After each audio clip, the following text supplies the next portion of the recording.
Good morning, Flosstube. This is Lori of Mischievous Stitches. I hope everyone has had a very productive stitchy week, gotten lots of things accomplished. This week for me, I had a call from Joanne's Framing yesterday to let me know that my Tapestry Sampler had been completed, and I thought I would show that to you this morning. I'm very happy with how it turned out. Not sure where I'm going to hang it, but I am going to hang it. I'm going to give you a quick close-up of the actual frame. It's not focusing quite well enough, but that's the frame. And I decided not to put mats on this. I didn't think it needed it. It had such a beautiful border, and I did not want to take away from that. So I wanted the piece to speak for itself.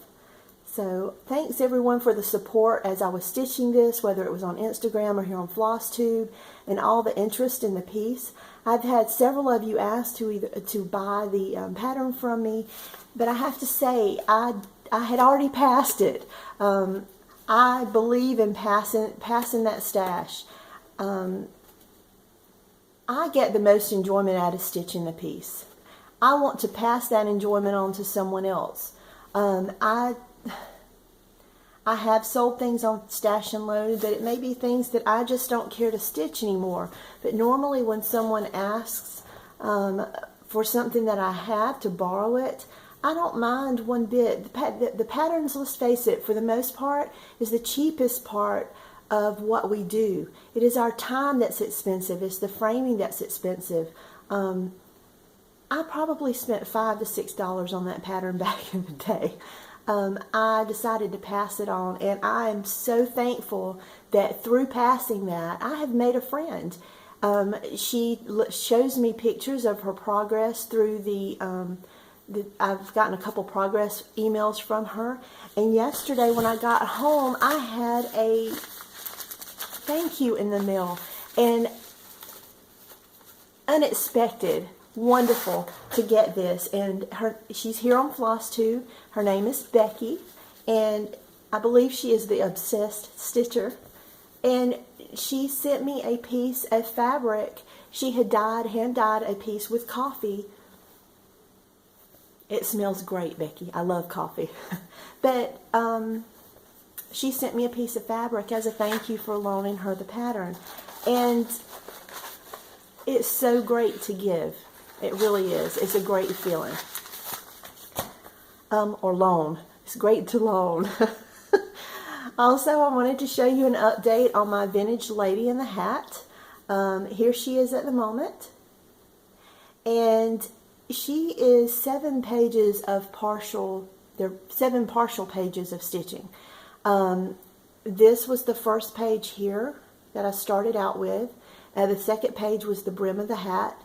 And the third page was her nose and chin. And so now I have a much larger page, which once again is only a partial page, but it will finish her hair and her neck. Now I want you to see her skin tone. She looks like she's had a really bad skin graft. She's been out in the sun, or, you know, but I'm going to keep plugging along with it. Some of it's all about the shading, so I'm going to wait and see how it turns out once I complete the neck. And if I don't like it, you know, I've got several floss boxes full of DMC. I'll just change it out to something that looks better, but that is where she is at the moment. I'm very happy with her. I love her hat and the flowers and those colors up against that navy blue. Also, you can see here that I have a needle minder. You know, there seems to be a needle minder craze. I don't collect just for the sake of collecting, but I did decide to order a few needle minders, and our own right here on Flosstube, Delicious Threads, Jen from Delicious Threads. I have been watching her videos, and of course, she makes needle minders, so I checked out her Facebook page, and I ordered that one along with a few more. And this is another just like the one on the vintage hat. I'll probably butcher his name, but I believe his name, it's an Art Deco piece by Mucha, the Vitruvian Man, and and The Little Mermaid, as well as Red Riding Hood, of course. And I do like changing these out. I know in the past I had a little turtle that my friend Leslie had gifted me for my birthday a couple years ago, and I love turtles. So for the most part he stays on my stitching, but now I have a few more to switch out. Also, I've had some people question me about the sewing chest that I bought on my trip to Asheville and wanted to see the inside, so I thought I would show that today. And instead of looking down and moving the camera and making everyone need a pill from Dramamine, I decided I'd just hold it to the camera. But this is the inside, and you see I've got the brochure from the antique place, the antique tobacco barn that we went to. But it has a sliding tray. It slides back and forth. And so there's bars inside here for it to slide on. It's very lightweight. It has the two doors that lift up.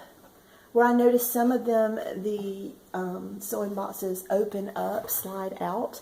This one, of course, as I showed you, is just two doors that open up, and then you have the sliding tray. So I would think it's around 10, 12 inches deep.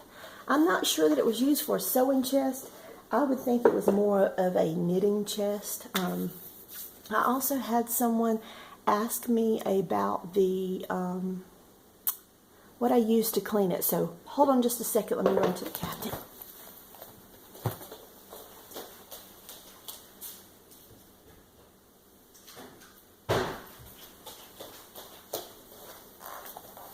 I'm back. I picked this up at the antique tobacco barn when I bought the sewing chest, and this is Clean a Finish. And it's wood soap, and I'd never seen wood soap, but it is very thick. I mean, look at that. I had to take the trigger off and pour it out, and it's like the consistency of snot. But as I'm squeezing it, you see it's just, but it worked really well. Just got an old rag, cleaned it up, and then used this orange oil furniture polish to oil it up afterwards. And it took about at least twice for that. You could tell the wood was just so dry. Of course, it's old. I did do the inside as well as the outside. That is one of the reasons I don't have anything in it, because of course it's oil. I don't want my fabrics and things rubbing up and soaking in the oil from the inside, but it'll soak in over time. And I could see just when I was showing you a lot of what I had put in there had dried up. Like, here's the actual tray, that's the sliding tray. Can you see how dry that still is? 2 coats of oil. But we'll get her all set back up and get her healthy again. Can't think of anything else at the moment. It's a very short video. I guess I do want to say one thing. I had in my last video mentioned the giveaway for my 1,000 subscribers, and I must say it's good to read the comments, because I asked for everyone just to give me a positive thing that had happened in your day, and positivity rubs off. Good feelings. People can feel it with you, and every comment, they were all different, but they all had similar subjects, such as family and friends and love and stitching and stashing, and every comment, it felt great to read them. We all enjoy the same base things in life: to be loved, to have friends and family surrounding us, and the comforts of our stitching in our home. So I'll leave you with that this weekend. I will be back next weekend with the winner of the giveaway, which is the gift certificate of $30 to the Stitch and Frame shop in Rock Hill, South Carolina. I hope you enjoyed the video. I hope you'll continue to like and to subscribe and to comment on the videos. And I will see you again in a week. Bye-bye, everyone. Hugs and stitches.